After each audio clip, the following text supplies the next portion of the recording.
इस समय Kumbh is on, as a brand how you participating and how do you see कि इससे क्या आरओआई आपको एज अ ब्रांड मिलेगा? तो बड़े सारे लोग आते हैं और डुबकी लगाते हैं, फ़ोन ख़राब हो जाता है, पानी में गिर जाता है, खो जाता है, तो वो क्या करेंगे? उस समय उनको क्या हेल्प चाहिए? एआई की बात हुई। एआई मेरे हिसाब से, मेरा पर्सनल ओपिनियन ये है, 2024 का सबसे ज़्यादा ओवर यूज्ड वर्ड था। यूज़ केसेस आए, कंज्यूमर रेलेवेंट ज़्यादा नहीं आए। और जैसे अगर आपने ट्रांसलेशन की भी बात करी तो उसमें भी लोग कह सकते हैं कि भाई अगर गूगल ट्रांसलेटर है तो आप कहीं से भी कुछ, if not at a click of a button you can do it. So I think industry को ये सोचना पड़ेगा कि what is the real meaningful innovation.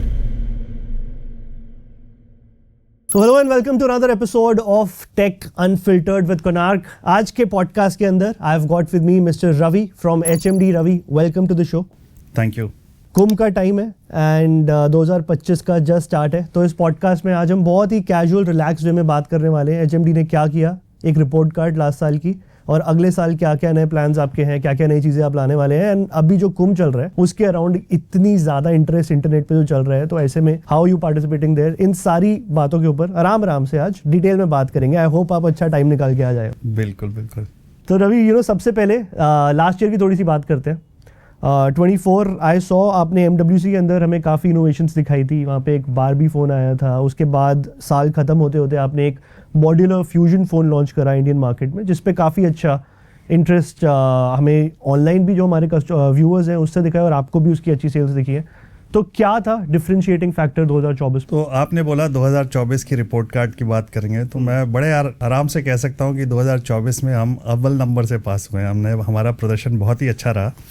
और उसमें अगर मैं थोड़ी डिटेल में बात करूं कि 2024 हमारे लिए एक वाटरशेड ईयर था, क्योंकि उस समय हम पहली बार अपनी खुद की ब्रांड जो HMD ब्रांड था वो लॉन्च कर रहे थे, नोकिया के साथ साथ मार्केट में लेके आए थे। और 2024 में हमने देखा कि उसका रिस्पांस हमें बहुत ही अच्छा मिला। हमने सबसे पहले HMD के फीचर फोन्स इंडिया के मार्केट में उतारे थे, HMD 105 और 110, और उसके बाद हमने 2 4G फीचर फोन्स भी निकाले, जिनका रिस्पांस कंज्यूमर्स की तरफ से बहुत ही पॉजिटिव, जो एक प्राइस वैल्यू इक्वेशन जो इंडियन कंज्यूमर्स को चाहिए थी फीचर फोन में, along with the innovations like UPI है, YouTube है, रेडियो लाइन है, ये सारी इनोवेशंस हम फीचर फोन में लेके आए, जिससे कंज्यूमर का रिस्पांस बहुत अच्छा मिला। आपने मेंशन किया कि हमने मोबाइल वर्ल्ड कांग्रेस में फरवरी में कुछ टीजर्स दिखाए थे हमारे फोन्स के, और हमने 25 जुलाई ऑनवर्ड्स जो है HMD के ब्रांडेड स्मार्टफोन्स इंडिया में निकाले थे। और अब तक हम 4 फोन्स हैं जो HMD फैमिली के अंदर, हम HMD क्रेस्ट है, क्रेस्ट मैक्स है, स्काईलाइन है, और लास्ट में जो मॉड्यूलर फोन फ्यूजन की बात करी, जिसके अंदर हम बड़े तरीके से हम जो मॉड्यूलर डिजाइन होता है वो लेके आए। तो कंज्यूमर रिस्पांस इसका बहुत ही पॉजिटिव है, और इसी के बेसिस पे वी आर इक्वली थ्रिल्ड कि 2025 हमारा और भी अच्छा होने वाला है। तो overall I think report card जो है वो काफ़ी अच्छी है हमारे हिसाब से, एंड 2025 के लिए जो हमने बेस तैयार करा है 2024 में, वो काफ़ी हमारे को हेल्प करेगा। इंटरेस्टिंग। तो जैसा आपने बताया ब्रांड लॉन्च ईयर था HMD का 2024, उसके अंदर आपने आई थिंक 4 या 5 प्रोडक्ट्स इंडिया के अंदर लॉन्च करे, जो भी आपने मेंशन करे। अलग अलग प्रोसेसर्स थे, कईयों के अंदर कुछ यूनिक डिफरेंशिएटिंग फैक्टर था, कोई एक फ्लिप फोन था, अलग अलग चीजें हो रही थी। 2025 में ऐसी या कुछ एक्सपेरिमेंटेशन की बारे में अगर मैं बात करूं HMD की तरफ से, क्या देख सकते हैं? हमने लास्ट टाइम भी जब हम मिले थे मैंने बात करा था कि we work on deep consumer research, कि हमारी कंज्यूमर रिसर्च क्या कह रही है, और हम दोनों सेगमेंट में, चाहे वो फीचर फोन का मार्केट भी हमने देखा कि इंडिया में ग्रो करता जा रहा है, स्मार्टफोन का थोड़ा स्टैटिक है, अराउंड 150 मिलियन पे है, बट उसके अंदर लोगों को नई नई इनोवेशंस चाहिए। तो AI का एक तो बहुत ट्रेंड आ रहा है, तो हमने ह्यूमन बेस्ड इंटेलिजेंस जो है अपने फोन्स में, चाहे हमने मॉड्यूलर डिजाइन के साथ करा था, तो उसी एरिया में आप देखेंगे कि हम काफी उसको एक्सटेंड करेंगे, specially around the camera deco and camera module, how AI can integrate, तो उस पे हमारा काफी फोकस रहेगा। अगर फीचर फोन्स की भी बात करें तो एक अभी हमने लेटेस्ट सर्विस उसमें ऐड करी, रेडियो लाइन, जिसके अंदर हम जो पॉडकास्ट जैसे अभी कर रहे हैं, तो उसके अंदर हम कंटेंट जो है उसको क्यूरेट करके अपने कंज्यूमर्स तक पहुंचा सकते हैं। तो ये छोटी छोटी इनोवेशंस हैं जो आई थिंक कंज्यूमर्स को बहुत पसंद आ रही हैं। और अगर आप प्राइस पॉइंट के हिसाब से भी ट्रेंड सेगमेंट देखेंगे, मोबाइल 15,000 to 20,000 का जो एक सेगमेंट है इंडिया के अंदर काफ़ी ग्रो करा है स्मार्टफोन के अंदर। बट मेरा ये मानना है कि थोड़ा प्राइस पॉइंट का जो फोकस अब इंडियन इंडस्ट्री का शिफ्ट होगा वो 10 से 15,000 के बीच में आएगा, और जो सेम सेट ऑफ फीचर्स आपको हाई एंड में मिलते थे वो इस प्राइस पॉइंट में because of economies of scale मिलने शुरू हो जाएंगे। तो जो आपने बताया कि यूज़र का जो पर्सोना है वो कहीं ना कहीं पे इवॉल्व हो रहा है, क्या एवरेज बाइंग प्राइस जो है एक इंडियन यूज़र का, अगर मैं आपके जो सबसे ज़्यादा जहाँ पे आप सेल्स करते हो फीचर फ़ोन सेगमेंट की बात करूँ तो वहाँ पे 24 में क्या ट्रेंड्स थे, कितने % इंक्रीज़ हुआ है, एंड 25 में आपके हिसाब से जो एवरेज बाइंग प्राइस होगा एक फीचर फ़ोन का कितने % से इंक्रीज़ हो सकता है? अगर फीचर फ़ोन की भी बात करें तो जनरली जो इंडस्ट्री का ASP होता है 1,000 रुपये या 1,100 रुपये में आपको एक अच्छा फीचर फ़ोन आ जाता है। बट इक्वली अगर आप देखेंगे कि जो हमारा जो पोर्टफोलियो है वो 900 रुपये से शुरू होकर कम से कम 3,000-3,500 रुपये के फीचर फ़ोन्स उसमें अवेलेबल हैं। और आजकल क्या हो रहा है कि lot of consumers are going for what is known as digital detox, कि स्मार्टफोन तो है बट उनको कुछ समय अपने लिए चाहिए जिसके अंदर वो कनेक्टेड तो रहें बट वो टाइम उनके लिए अपने पास अपने और अपनी फैमिली के लिए हो।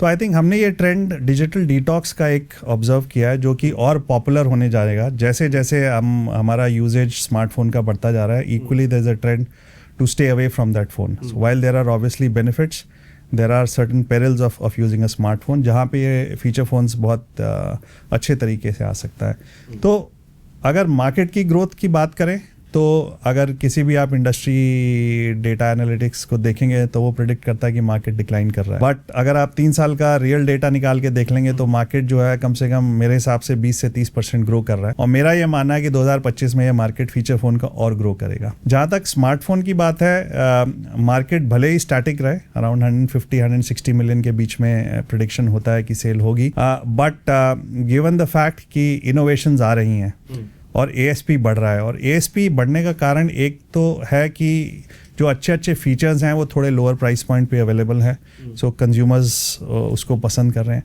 सेकेंड इज़ कि जो फाइनेंसिंग की ऑप्शन एक कंज्यूमर को आजकल मिल रही है, डिवाइस फाइनेंसिंग की, EMI बेस्ड फाइनेंसिंग की, मेरा मानना है कि ऑलमोस्ट 25 से 30% तक इंडस्ट्री की जो सेल है आजकल कंज्यूमर फाइनेंसिंग पे हो रही है। सो वो एक बहुत बड़ा फैक्टर है जिसकी वजह से ये इंडस्ट्री का जो ASP ऊपर जा रहा है। एंड आई थिंक ये एक नया ट्रेंड है, पोस्ट पैंडेमिक के बाद लोगों ने EMIs पे, क्रेडिट कार्ड्स पे फ़ोन लेने ज़्यादा शुरू करे। तो अगर मैं आपसे एक बात पूछूं, फीचर फ़ोन के अंदर भी हमें देखते हैं कि EMI के अंदर लोग फ़ोन खरीदते हैं? नहीं, फीचर फ़ोन में अभी ये ट्रेंड नहीं है, क्योंकि उसमें या तो आपकी बेस वैल्यू इतनी कम होती है या कंज्यूमर साइकी ये होता है उस पर्टिकुलर का कि क्या मुझे क्रेडिट मिलेगा या नहीं मिलेगा। सो आई थिंक ये एक इंडस्ट्री की प्रॉब्लम है जो हमारी जैसी ब्रांड्स को सॉल्व करनी है। और उसका रीज़न ये है कि अगर आप देखें कि HMD की एक सर्विस आती है which is known edge device soft lock, तो उसमें क्या होता है कि आपका डिवाइस जो है वो लॉक हो जाता है। तो जितने भी कंज्यूमर फाइनेंसिंग कंपनीज हैं उनको काफ़ी इजी होता है कंज्यूमर को फाइनेंस करने में, क्योंकि उनकी सेफ्टी और सिक्योरिटी रहती है।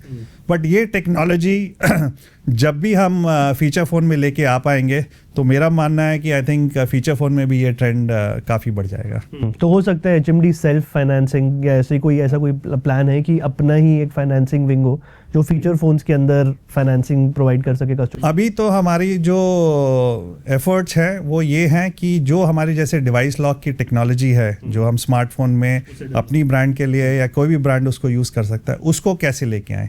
I think financing on a stand alone basis एक वो सेपरेट स्पेक्ट्रम है, and there are enough and more device financing companies हैं जो अवेलेबल हैं जो ये सर्विसेज प्रोवाइड कर सकती हैं।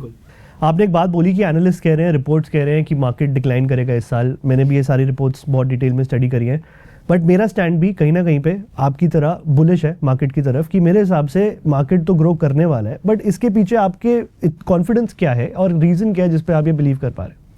देखिए, एक तो इनोवेशंस हैं कि आदमी फीचर फ़ोन छोड़ के स्मार्टफोन पे क्यों जाता है, क्योंकि उसको जो सहूलियत स्मार्टफोन में मिल रही होती है वो फीचर फ़ोन में नहीं आती है। तो जैसे जैसे इसका जो गैप है वो कम होता जाएगा, जैसे आप इस समय की सबसे बड़ी एक रिक्वायरमेंट होती है कि UPI है, digital payment is one of the most sought after things in a device. अगर वो 1000 रुपये के फ़ोन में जो फीचर फ़ोन हमारा नोकिया का HMD का है वो अगर मैं आपको उपलब्ध करा दूं तो वो ट्रेंड एक थोड़ा रुक जाता है, माइग्रेशन का। ऐसे आप सिमिलर फीचर देखिए कि अगर एंटरटेनमेंट में अगर आप बैठे हैं और आपको फीचर फ़ोन में यूट्यूब फुल यूट्यूब वीडियोस देखने को मिल जाते हैं, या तरह तरह की ऐप्स जो कि क्लाउड फ़ोन पे अवेलेबल के थ्रू अवेलेबल हैं, तो जिसके अंदर अफोर्डेबिलिटी का चैलेंज है वो फीचर फ़ोन ही खरीदता है। और लास्ट 2 साल के अगर मैं अपने सेल्स ट्रेंड देखूं जिसमें हमने इतनी ज़्यादा ग्रोथ ली है, वो इन्हीं इनोवेशंस के बेसिस पे ली है।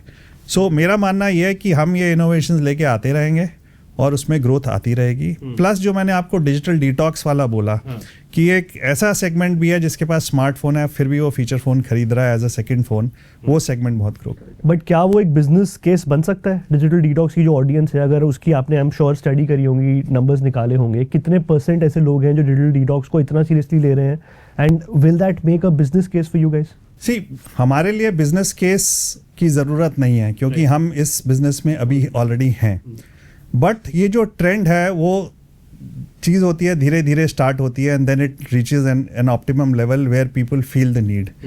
तो 2024 में मेरे को लगता है कि जिस तरीके से इसके बारे में अवेयरनेस हुई है और ब्रांड्स एंड ऑर्गेनाइजेशंस, और इट इज़ नॉट जस्ट कि about mobile phone industry, I think there are lot of organisations जो इस बारे में सोच रही हैं because it is at the end of the day about human wellbeing. और जैसे जैसे लोगों को ये रियलाइजेशन होगा, इफ नॉट 2025 बट 2026 तक आपको लगेगा कि ये ट्रेंड बहुत ज़्यादा पॉपुलर हो गया। नहीं, the reason I ask because globally west के अंदर कंपनीज बन गई हैं जो सिर्फ ये डम्ब और फीचर फोन्स बना रही हैं। आई थिंक एक कंपनी का नाम तो द डम्ब फोन ही है, जो बेसिकली सारे स्मार्ट फीचर्स फोन के अंदर से हटा के और कुछ लिमिटेड नंबर ऑफ घंटों के लिए वो फोन ऑपरेट करते हैं, उसके बाद वो फोन आप ऑन भी नहीं कर सकते। ऐसे ही कई स्मार्टफोन प्लेयर्स ने अपने फोन के अंदर अपने HMD में है सर, राइट। सो जो हमारा स्काईलाइन जो फोन है उसके अंदर एक डिजिटल डिटॉक्स मोड है, तो उसके अंदर से आप प्रोग्राम कर सकते हैं कि कौन कौन सी एप्स आपको विजिबल नहीं होंगी और अवेलेबल नहीं होंगी। एंड ये ट्रेंड जैसे आपने बोला वेस्ट में बहुत पॉपुलर है, और इनफैक्ट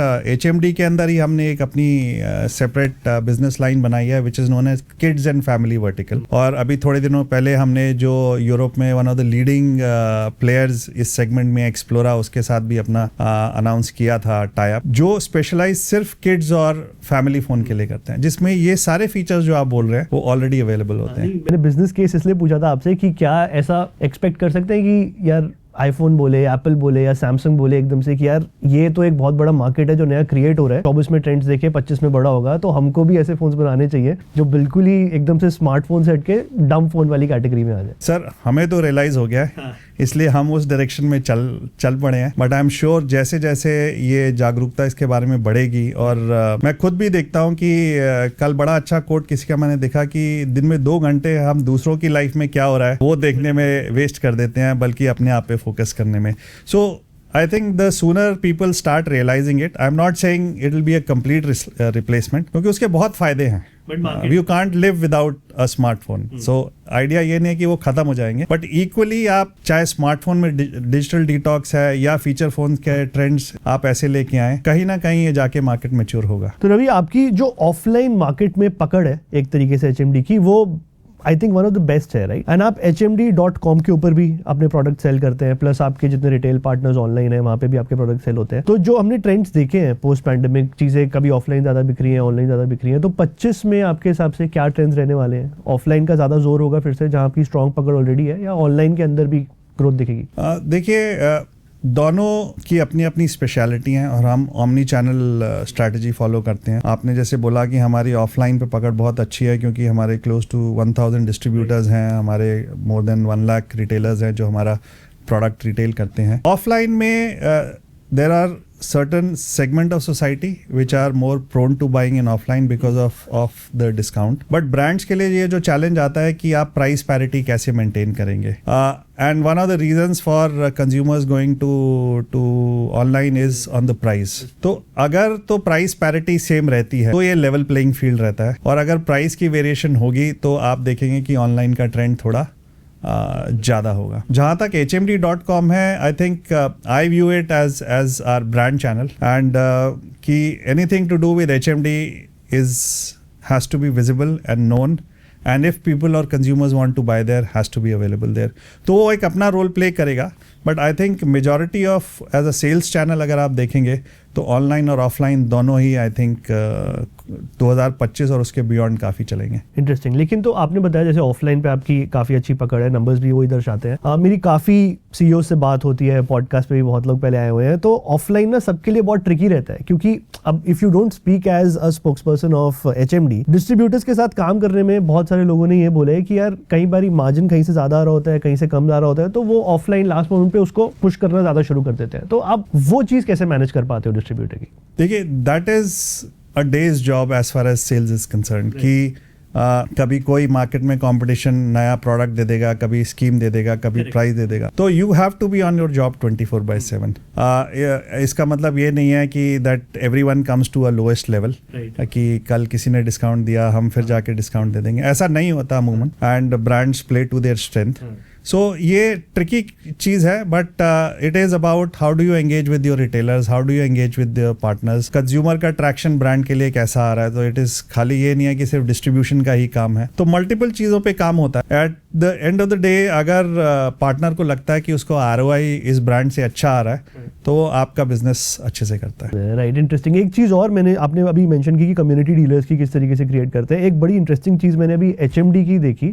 मैं किसी मार्केट में था, I think Lajpat Nagar south Delhi में मार्केट में था, तो वहाँ बाहर मैंने देखा HMD का लाइफ साइज ह्यूमन का कटआउट लगा हुआ था। जो रिटेलर था उसकी फोटो थी और साथ में फ़ोन था और उस पर लिखा था I am HMD retailer, right? तो वो शॉप ओनर की फोटो थी, राइट? हाँ जी, हाँ जी, हाँ जी।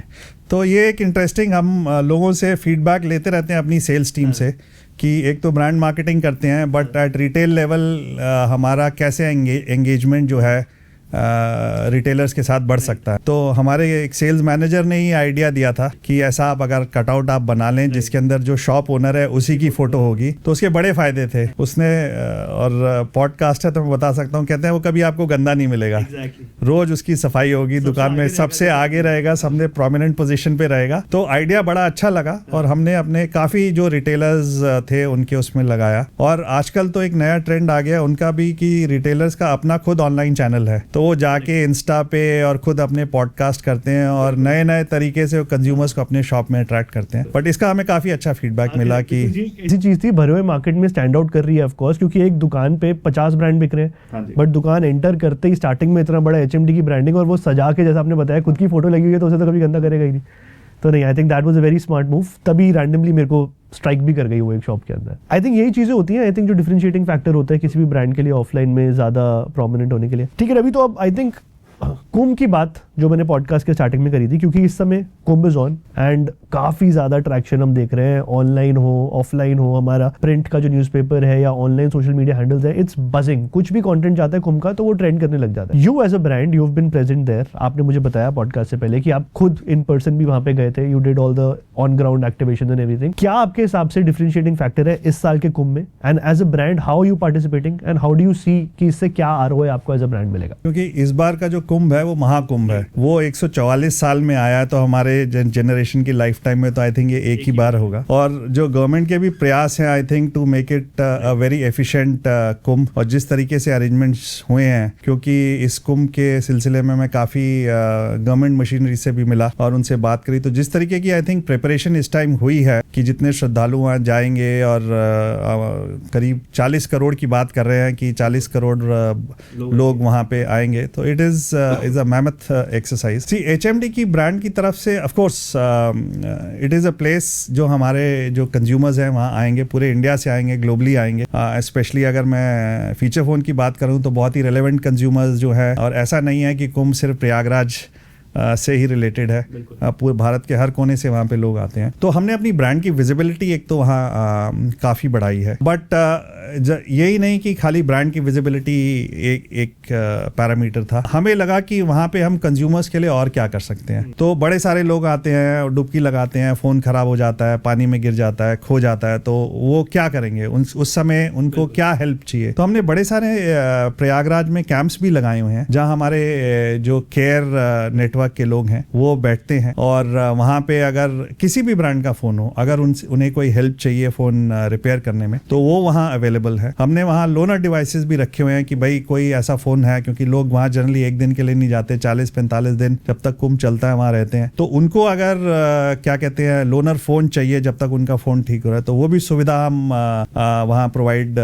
कर रहे हैं। और सबसे इम्पॉर्टेंट चीज़ है कि इतने बड़े मेले में आप कैश लेके जाते हैं, there is always a risk. तो जो वहाँ पे लोग आ रहे हैं और जिसके पास फीचर फ़ोन है, तो यूपीआई की जो सुविधा है वो सिर्फ हमारे थ्रू ही वो हर एक जितनी एस्टैब्लिशमेंट्स है वो उस पर कर सकते हैं। तो बड़ी सारी इनोवेशंस हमने करी है। इनफैक्ट हमने मिनिस्ट्री ऑफ टूरिज्म के साथ भी पार्टिसिपेट करा कि उनके जो भी प्रोग्राम्स चल रहे हैं, भारत देखो उनका एक बहुत अच्छा प्रोग्राम चल रहा है। उन्होंने वहाँ पे कल्चरल हार्ट्स वगैरह बनाए हैं जहाँ पे how do you present India digitally.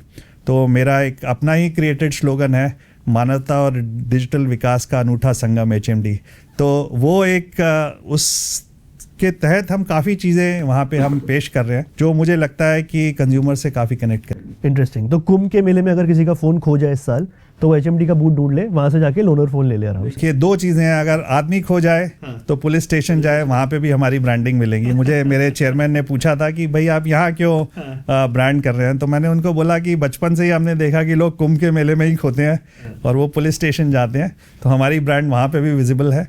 But अगर फ़ोन खो जाए या फ़ोन के लिए कोई हेल्प चाहिए, तो हमारे वहाँ बूथ्स हैं जहाँ पे हमारे ट्रेंड स्टाफ है जो कि आपकी मदद कर सके। इसके अलावा भी हमने अपने फ़ोन्स के अंदर रेडियो लाइन एक ऐप है, उसके थ्रू हमने जो कुंभ से रिलेटेड कंटेंट है वो भी प्रोवाइड किया है। तो जैसे हमने लीफलेट्स भी अगर हमारे वहाँ पे जितने रिटेलर्स हैं वो भी इसमें कम्युनिटी उसमें पार्टिसिपेट कर रहे हैं, कुंभ से रिलेटेड जो भी इन्फॉर्मेशन है उसके जितने लीफलेट्स हैं कि कब कुंभ होगा, इमरजेंसी नंबर्स क्या हैं, कहाँ कांटेक्ट कर सकते हैं, तो वो भी हम काफ़ी डिस्ट्रीब्यूट करा रहे हैं। प्लस कुंभ क्यूरेटेड कंटेंट जो है, अगर रेडियो लाइन अगर आप हमारे 4G फीचर फ़ोन में चलाएंगे तो उसमें आपको ये कंटेंट प्ले करता हुआ है। तो कुंभ कब है, कहाँ है, सेम इन्फॉर्मेशन जो कि गवर्नमेंट की वेबसाइट्स पे अवेलेबल है, उसको क्यूरेट करके हम अपने फ़ोन्स के थ्रू प्रोवाइड कर रहे हैं। Interesting. See, I genuinely feel कि कुंभ is a representation of India's culture to the world. It's a melting pot. Right.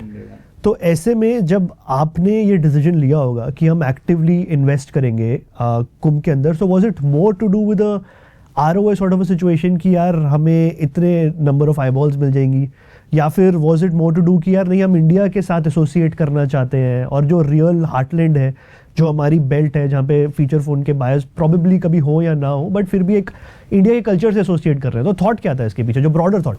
Actually sales का इतना नहीं था, क्योंकि अगर आप हिस्टोरिक डेटा भी निकाल के देखेंगे तो ऐसा नहीं है कि सडनली कुंभ के अंदर जो है वो सेल किसी भी मतलब एटलीस्ट इस कैटेगरी में सेल इमीडिएटली बढ़ जाती है।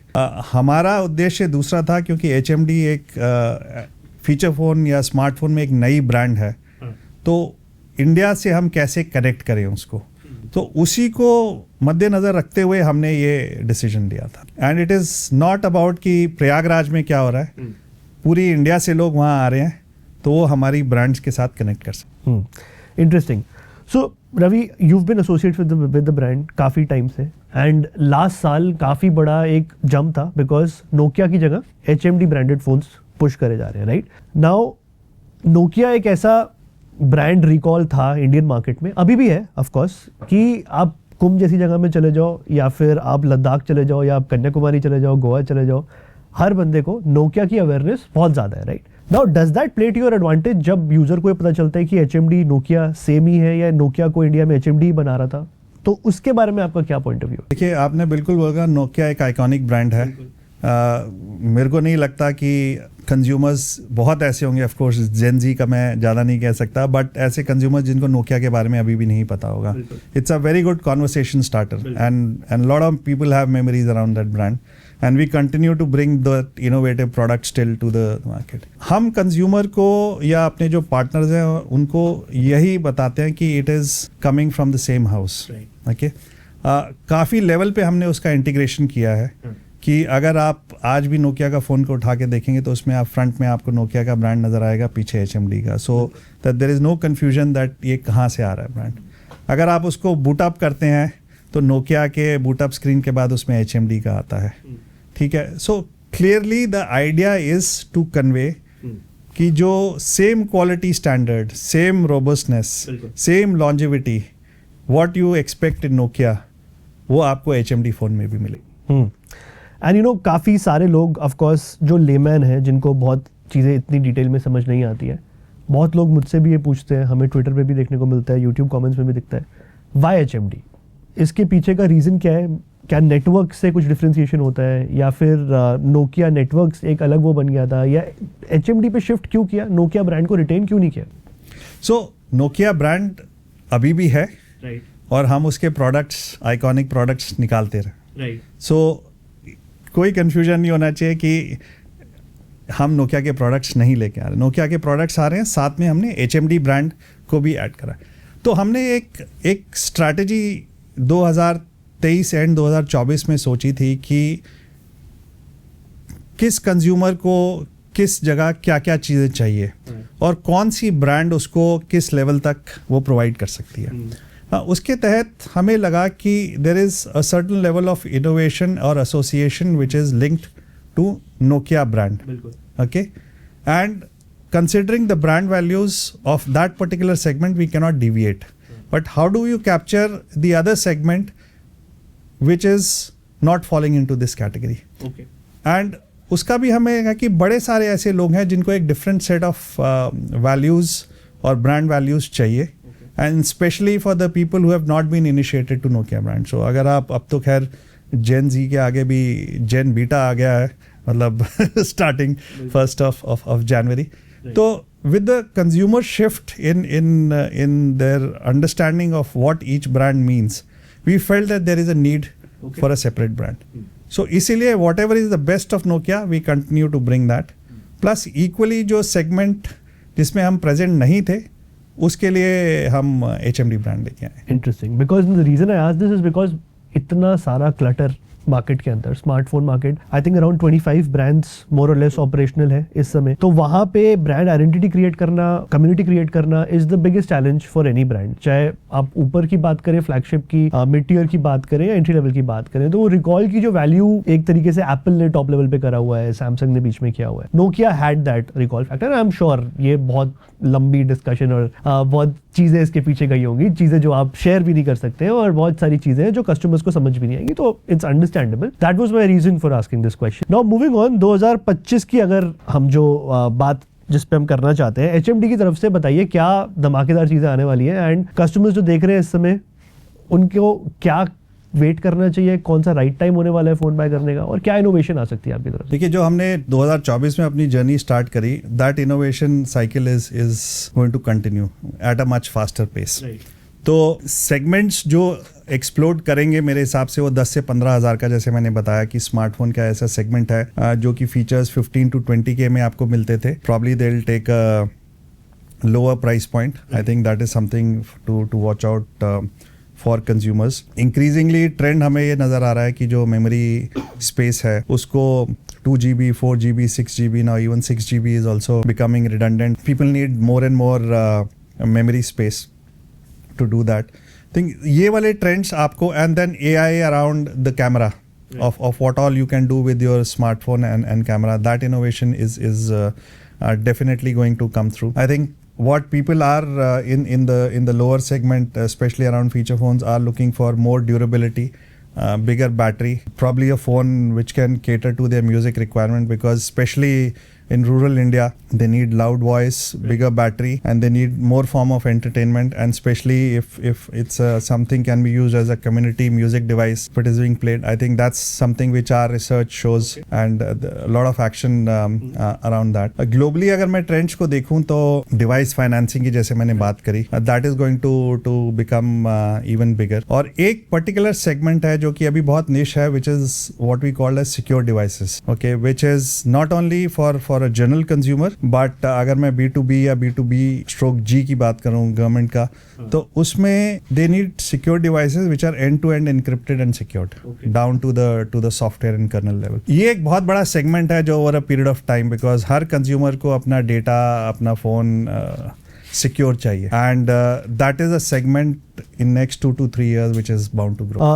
AI की बात हुई, AI मेरे हिसाब से, मेरा पर्सनल ओपिनियन ये है, 2024 का सबसे ज़्यादा over abused, over used word था। जो पहले ML मशीन लर्निंग होती थी स्मार्टफोन इंडस्ट्री में, तो 10 साल 15 साल से हो रही है, उसको सबने चेंज कर करके AI का नाम दे दिया। वॉशिंग मशीन्स तक में AI आ गया है। मेरी समझ के बाहर है कि एक प्रोग्राम जो ऑप्टिमाइज हो जाता है वो मशीन लर्निंग है, सिंपल, उसे आप AI कैसे बोल सकते हैं? तो आपका इस पे क्या पॉइंट ऑफ व्यू है? और जो real actual problem solving cases हैं AI के, जैसे ट्रांसलेशन हो गई या ये सारी चीजें हो गई, जिनसे एंड यूजर को जेन्युइनली फर्क पड़ेगा, जेन्युइनली फायदा होगा, rather than just making it a marketing gimmick. तो what are your opinion on it? You're right. I think AI was the most used or abused word in 2024. But if you look at कि use cases आए consumer relevant ज़्यादा नहीं आए, and that is why जब last year भी आप सवाल पूछते थे AI तो हम बोलते थे ह्यूमन इंटेलिजेंस है, we are human mobile devices, because something has to be more meaningful to that. और जैसे अगर आपने ट्रांसलेशन की भी बात करी तो उसमें भी लोग कह सकते हैं कि भाई अगर गूगल ट्रांसलेटर है तो आप कहीं से भी कुछ, if not at a click of a button, you can do it. So I think industry को ये सोचना पड़ेगा कि what is the real meaningful innovation which drives the consumer behavior, और जरूरी नहीं है कि वो टेक्नोलॉजी लेड हो भाई, जिससे सबसे ज्यादा कंज्यूमर को बेनिफिट होता है। अब मैं अगर यही देखूं कि डिजिटल ट्रांजैक्शंस इंडिया में ग्लोबली आई थिंक सबसे ज्यादा होते हैं, और उसको और बढ़ाने के लिए अगर आप एक छोटे से फोन में अगर आप UPI इंट्रोड्यूस कर सकते हो, may be it is not the most difficult of technologies, but it is that compelling consumer innovation which consumers can use. जब तक इस टाइप के यूज केसेस नहीं आएंगे ये बज़वर्ड ही रहेगा। तो मतलब टेक हैवी इनोवेशंस ना भी हो, बट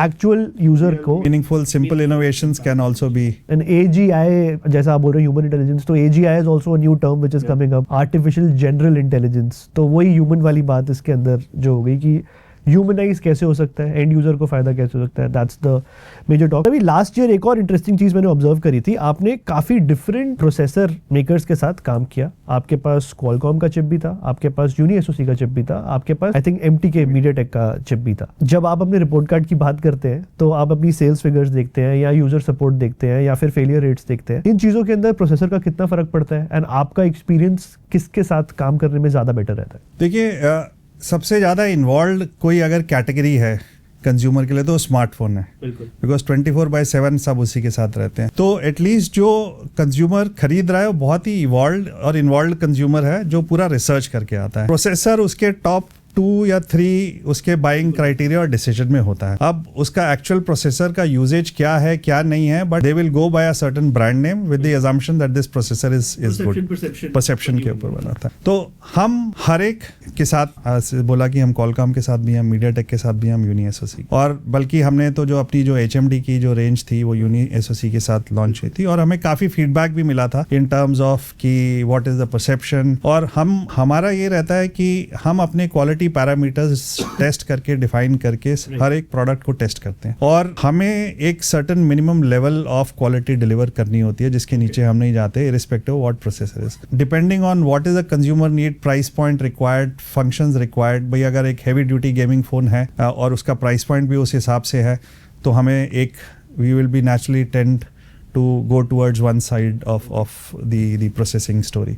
अगर हमें एक बजट फ़ोन देना है जिसके अंदर फीचर रिच हैवी है कि भाई स्क्रीन एक पर्टिकुलर देना है, गेमिंग थोड़ी कम होनी है, रिफ्रेश रेट इतना होना है, तो we can always experiment with another side of the chipset story, and it all boils down to what is the price consumer has to पे।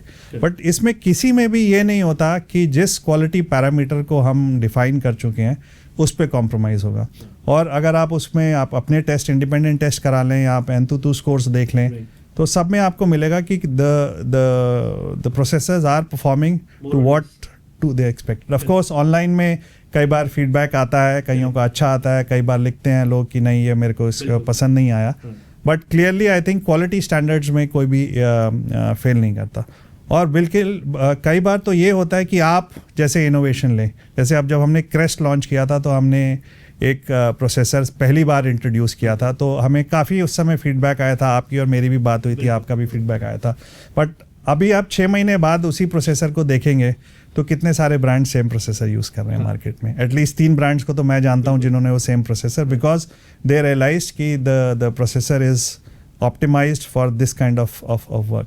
तो ये एक ongoing I think decision होता है और ऐसा नहीं है कि एक ही के साथ काम करना है. There are obviously commercials involved as well. तो it's a mix of everything. नहीं, मेरे सवाल भी जो आते हैं वो यूजर से आते हैं, कस्टमर से आते हैं, ऑनलाइन जो कमेंट्स आते हैं या जो भी चीजें होती है. प्रोसेसर परसेप्शन अनफॉर्चुनेटली चीज तो एक बनी हुई है मार्केट के अंदर. तो आपकी बात बिल्कुल ठीक है और हम भी अपने रिव्यूज के अंदर यही बताने की कोशिश करते हैं जब भी टीम टेस्टिंग करती है, एंटू रन करती है या इन पर्सन कोई गेम खेल के या कोई ग्राफिक इंटेंसिव टास्क करके कि एक्चुअल यूज केस को देखिए रादर देन ब्रांड के नाम पे जाने के. बट अनफॉर्चुनेटली ऑडियंसेस इस बात को सिर्फ वर्ड वैल्यू पे या प्रोसेसर के नाम पे लेके वो कर देते हैं. ये हमने बड़े ब्रांड्स के साथ भी देखा है. सैमसंग का भी देखा था हमने, एक्सोनॉस सीरीज के अंदर उन्होंने बहुत फोन लॉन्च करने की कोशिश की है बट उसका रिस्पांस कभी अच्छा नहीं आया. They had to go back to Qualcomm. तो मतलब ये तो एक ऑनगोइंग कन्वर्सेशन मेरे हिसाब से चलती रहती है. ब्रांड्स और स्पेशली जो मैन्युफैक्चरर्स हैं उनको भी थोड़ा अपने हिसाब से, एंड ये हमारा उनसे भी डिस्कशन होता है कि उनको भी अपनी ब्रांड प्रेजेंस बढ़ानी पड़ेगी. तो चाहे वो डायरेक्ट कंज्यूमर्स से रिलेटेड मार्केटिंग हो, चाहे वो उनके इन्फ्लुएंसर्स का हो. तो आई थिंक ब्रांड्स अब ऐसा करना शुरू कर रहे हैं कि उनका ये नहीं है कि सिर्फ हमने सप्लाई कर दिया तो उनका काम आसान हो जाएगा. नहीं, 4-5 साल पहले तक B2B ब्रांड्स जैसे हो मैन्युफैक्चरर्स से बिल्कुल मार्केटिंग नहीं करते थे, वर्ड ऑफ माउथ नहीं था. बस ये था हमारे पार्टनर्स की तरफ हम कैसे अच्छा काम कर सकते हैं. बट यू आर राइट, अब ये पिछले 1-2 साल में हमने देखा है काफी ट्रेंड्स आ रहे हैं जिसके अंदर चिपसेट मैन्युफैक्चरर्स एक्टिवली अपना वर्ड ऑफ माउथ करके, जिससे यूजर अल्टीमेटली जब फोन लेने जा रहा है तो ये बोल रहा है यार मेरे पास एक्स अमाउंट का प्रोसेसर होना चाहिए या एक्स इसका ब्रांड का प्रोसेसर होना चाहिए. So that is of course I also see that changing trend. So Ravi, you know बहुत इंटरेस्टिंग रही है कॉन्वर्सेशन. ये हमने मोर और लेस सारी चीज़ें कवर कर ली इसमें, कुंभ से लेके 2024 से 25 से AI सारी बातें मोर और लेस कर ली. कुछ क्लोजिंग थॉट्स अगर आप देना चाहते हैं about the coming year? I think 2025 is going to be a great year. मैंने बोला कि एक बार 10th में मार्क्स अच्छे आ जाएं तो 12th में एक्सपेक्टेशन और ज़्यादा होती है. सो हमारी तो एक्सपेक्टेशन ये है कि backed by what we have delivered in 23 and 24 we will have a very good year. And this is not just a thing coming ki offhand मैं बोल रहा हूँ, because the kind of understanding now we have of the consumers here in India, the kind of investments which we are making on developing our infrastructure and network and the kind of products which we are going to bring to the market. I think it'll be a difficult space, but it'll be an interesting space. And we are all geared and prepared for a great 2025. Interesting, Ravi. Thank you so much for taking out time today. Kafi foggy day था, but you came here all the way, so thank you so much for that. Thank you so much for having me here. Appreciate. Thank you.